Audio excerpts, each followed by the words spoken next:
এই সন্ধ্যায় সন্ধ্যায় আমরা কোথায় এসেছি? আমরা এখন এসেছি চা দোকানে চা খেতে তিনজনে। আর চা দোকানে ঢুকে কাকিমাকে বললাম 3টে মানে চা করে দাও। আর কাকিমা চা করে দিল। আর দেখো দিদিকে খিদা পেয়েছে, সে নিয়েছে একটা বিস্কুট, আমরা দুটো ভাঁড়ে দুটো চা। আর আমার দেখো চা খাওয়া হয়ে গেছে, আমার দিদিরও চা খেয়ে হয়ে গেছে। আর দেখো ভাঁড় ফাঁকা। আর ওকে গরম লেগেছে, ও চা খেতে পারেনি এখনও। তারপর আবার প্ল্যান হলো চল মোমো খেয়ে আসি। তারপর আবার মোমো খেতে গেলাম। মোমো খেয়ে দিয়ে দেখো পুরো সাফা সাফ করে দিয়েছি। আর একটাই মোমো বাকি ছিল। আর স্যুপও দিয়েছিল আমার দিকে এই কফির কাপেতে। আর দিদি বলে আমার কাছে পয়সা নেই, বিল মেটাতে পারবো না, তাই গোছ টোছ করে দিচ্ছিল। দেখো আমাদের খাওয়া হয়ে গেছে, মোমোটা অত ভালো লাগেনি, তাই বলে আবার কি অর্ডার দেওয়া যায়। ওরা প্ল্যান করছিল কি আবার অর্ডার দেবে। আর ওই মোমোটা বাকি ছিল যেটা পড়ে রয়ে গিয়েছিল। বেকার কেন পয়সার জিনিস কেন নষ্ট করবো, তাই খেয়েই নিই। আর ফ্রাই মোমো আর এমনি মোমো দুটোই ছিল বেকার। আর আজকের ট্রিটটা দিচ্ছে আমার দিদি, কী জানি কিসের খুশিতে। তারপর ওই সব খেয়ে দিয়ে পকোড়া টকা মোমো খেয়ে দিয়ে আবার ফুচকা খেতে চলে এলাম। দেখো ফুচকা দোকানে।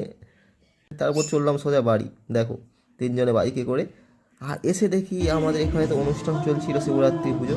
আবার সেখানে চলে গিয়েছিলাম। আর দেখো এখানে এসে কি ডান্স চলছে সবার। চলো তাহলে আজকের ভিডিওটা এখানেই শেষ করলাম। কেমন লাগলো জানিয়ে ভিডিওটা।